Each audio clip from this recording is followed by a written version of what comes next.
ఆవేశం ఎండకు ఎండుతూ వానకు తడుస్తూ రేయింబోళ్ళు శ్రమించిన ఒక్క అరపూట అన్నానికి నోచుకోలేని నిర్భాగ్యులు నా ప్రజలు.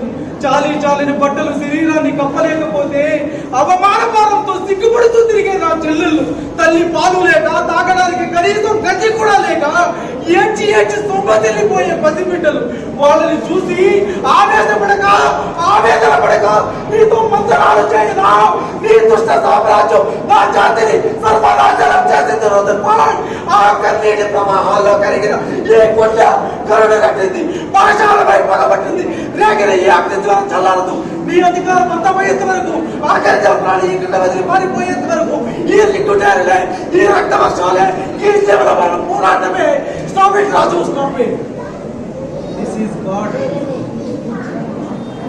మేము భారతీయదేశ ప్రతినిధులం అన్న సంగతి నీకు మర్చిపో.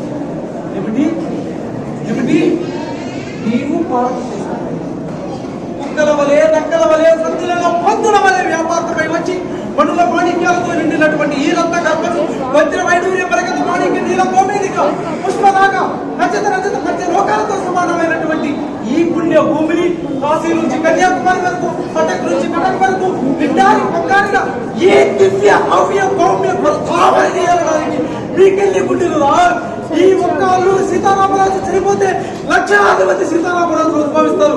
ఒక్కొక్క విప్లవీరుని విజృంభించి బ్రిటిష్ సామ్రాజ్య పురాతులు పెలగిస్తారు.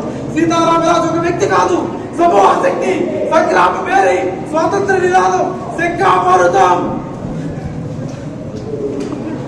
మట్టిలో మట్టినై నీటిలో నీటినై నా ప్రజల ఊపిరిలో ఊపిరినై మనుషులు జోడలై నా జాతి జనులు పాడుకునే